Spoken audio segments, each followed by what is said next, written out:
ಆಹಾರವೂ ಕೂಡ ನಮ್ಮ ಸಂಸ್ಕೃತಿ. ಆಹಾರ ಬರೀ ಕಸ ಅಲ್ಲ, ಹೊಟ್ಟೆಗೆ ತುಂಬಿಸ್ಕೊಳ್ಳಿಕ್ಕೆ ನಾವು ಆಹಾರ ಅಂತೇಳಿ ಏನನ್ನೂ ತಿನ್ಲಿಕ್ಕೆ ಆಗೋದಿಲ್ಲ. ಆಹಾರಕ್ಕೂ ಒಂದು ಪ್ರಕಾರ ಇದೆ, ಒಂದು ಪದ್ಧತಿ ಇದೆ, ವೈವಿಧ್ಯತೆ ಇದೆ, ಪ್ರಾದೇಶಿಕತೆ ಇದೆ. ಕರ್ನಾಟಕದಲ್ಲಿ ಬಹಳ ಸಂಪದ್ಭರಿತವಾದಂತಹ ಆಹಾರ ಸಂಸ್ಕೃತಿ ಇದೆ. ಇವತ್ತು ಏನೇನೋ ಬಂದ್ಬಿಟ್ಟಿದೆ, ಪಿಜ್ಜಾ ಬಂದಿದೆ, ರೋಟಿ ಬಂದಿದೆ, ಅದು ಇದು ಎಲ್ಲ.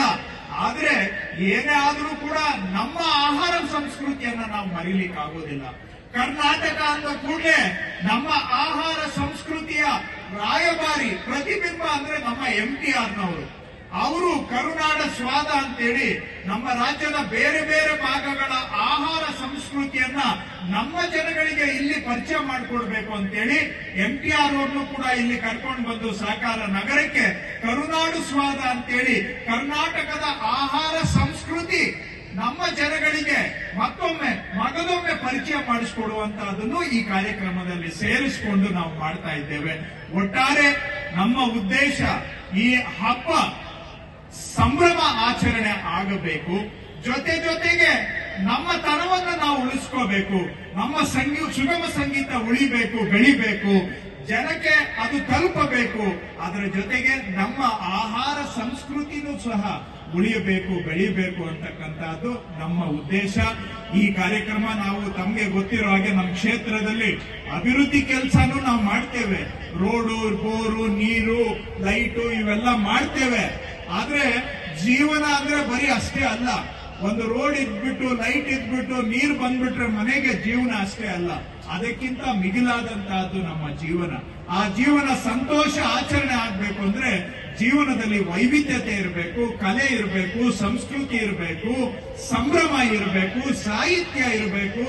ಆವಾಗ ಮಾತ್ರ ಜೀವನಕ್ಕೆ ಅರ್ಥ ಬರುತ್ತೆ. ಆವಾಗ ಮಾತ್ರ ನಾವು ಮನುಷ್ಯರಾಗಿ ಬದುಕಲಿಕ್ಕೆ ಸಾಧ್ಯ. ಹಾಗಾಗಿ ನಮ್ಮ ಕ್ಷೇತ್ರದಲ್ಲಿ ಪ್ರತಿ ತಿಂಗಳು ಅಥವಾ 2 ತಿಂಗಳಿಗೊಮ್ಮೆ ಒಂದು ಸಾಂಸ್ಕೃತಿಕ ಕಾರ್ಯಕ್ರಮವನ್ನ ಮಾಡಿ ನಮ್ಮ ಸಂಸ್ಕೃತಿಯನ್ನ ಜನಗಳಿಗೆ ಪ್ರಸ್ತುತ ಪಡಿಸುವುದರ ಮುಖಾಂತರ ಜನಗಳಿಗೆ ಒಂದು ಮನೋರಂಜನೆ, ಜೀವನದಲ್ಲಿ ಕಲೆ, ಸಂಸ್ಕೃತಿ ಹಾಗೂ ವೈವಿಧ್ಯತೆಯನ್ನ ಉಳಿಸ್ತಕ್ಕಂಥ ಒಂದು ಅಳಿಲು ಸೇವೆಯನ್ನ ಅಭಿವೃದ್ಧಿ ಕೆಲಸದ ಜೊತೆಗೆ ನಾವು ನಿರಂತರವಾಗಿ ಮಾಡಿಕೊಂಡು ಬಂದಿದ್ದೇವೆ.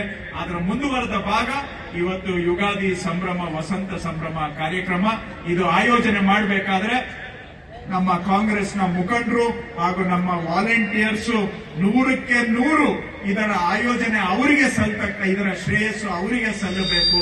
ಯಾಕೆಂದ್ರೆ ನಾನು ನನ್ನ ಕೆಲಸದಲ್ಲಿ ನಿರತನಾಗಿದ್ರೆ ಅವರು ನನ್ನ ಪರವಾಗಿ ಎಲ್ಲ ಜವಾಬ್ದಾರಿಯನ್ನ ತೆಗೆದುಕೊಂಡು ಅವರು ಈ ಕಾರ್ಯಕ್ರಮವನ್ನು ಆಯೋಜನೆ ಮಾಡಿದ್ದಾರೆ. ನಮ್ಮ ಟೀಮ್ ಇಲ್ಲದೆ ಹೋದ್ರೆ ನಾವು ಏನೂ ಸಹ ಕಾರ್ಯಕ್ರಮ ಮಾಡಲಿಕ್ಕೆ ಆಗೋದಿಲ್ಲ. ಅವರಿಗೆ ನನ್ನ ಧನ್ಯವಾದಗಳು. ಹಾಗೂ ನಮ್ಮ ಕರೆಗೆ ಹೋಗೊಟ್ಟು ಇವತ್ತು ನಾಡಿನ ಹೆಸರಾಂತ ಕಲಾವಿದರು ನಮ್ಮ ಕ್ಷೇತ್ರಕ್ಕೆ ಬಂದಿದ್ದಾರೆ, ನಮ್ಮ ಸಹಕಾರ ನಗರಕ್ಕೆ ಬಂದಿದ್ದಾರೆ. ಅವರಿಗೂ ನನ್ನ ಧನ್ಯವಾದಗಳು.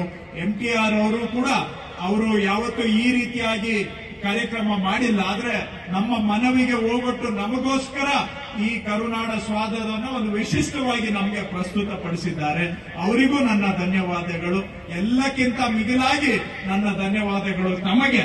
ಯಾಕೆಂದ್ರೆ ಕಲೆ ಉಳಿಬೇಕು, ಕಲೆ ಬೆಳಿಬೇಕು ಅಂದ್ರೆ ಕಲಾಭಿಮಾನಿಗಳಾದಂತ ತಾವು ಮಾತ್ರ ಉಳಿಸ್ಲಿಕ್ಕೆ ಸಾಧ್ಯ, ತಾವು ಮಾತ್ರ ಬೆಳೆಸಲಿಕ್ಕೆ ಸಾಧ್ಯ. ನಾವು ಮಧ್ಯದಲ್ಲಿ ಸೇತುವೆ ಅಷ್ಟೇ, ನಾವು ಕೊಂಡಿ ಅಷ್ಟೇ. ಅಂತಿಮವಾಗಿ ಕಲಾ ಪೋಷಕರು ಸಾಮಾನ್ಯ ಜನ. ಇವತ್ತಿನ ಕಾಲದಲ್ಲಿ ನೀವು ಬಂದು ಈ ಕಲೆಯನ್ನ ಉಳಿಸಿ ಬೆಳೆಸಿದ್ರೆ ನಮ್ಮ ತನ ಉಳಿಯುತ್ತೆ ಹಾಗೂ ನಮ್ಮ ಭವಿಷ್ಯಕ್ಕೂ ಕೂಡ ಇದೆಲ್ಲ ಉಳಿಲಿಕ್ಕೆ ಸಾಧ್ಯ. ನೀವು ಬಹಳ ಹೆಚ್ಚಿನ ಸಂಖ್ಯೆಯಲ್ಲಿ ಬಂದು ಭಾಗವಹಿಸಿ ಈ ಕಾರ್ಯಕ್ರಮಕ್ಕೆ ಅತ್ಯುತ್ತಮ ಪ್ರತಿಸ್ಪಂದನೆಯನ್ನ ತಾವೆಲ್ಲರೂ ಕೊಟ್ಟಿದ್ದೀರಾ.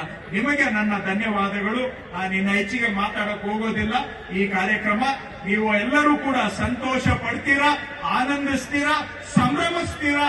ಅದರ ಮುಖಾಂತರ ನಮ್ಮ ಕಲೆಗೂ ಕೂಡ ನೀವು ಪೋಷಕರಾಗಿ ಮುಂದುವರಿತೀರಾ, ಪ್ರೋತ್ಸಾಹಕರಾಗಿರ್ತೀರಾ ಅಂತ ಆಶಿಸ್ತಾ ನಮಗೂ ನನ್ನ ಧನ್ಯವಾದಗಳು. ಕಲಾವಿದರಿಗೂ ಕೂಡ ನನ್ನ ಧನ್ಯವಾದಗಳು. ನಮಸ್ಕಾರ. ಎಲ್ಲರಿಗೂ ಹೊಸ ವರ್ಷದ ಶುಭಾಶಯಗಳು.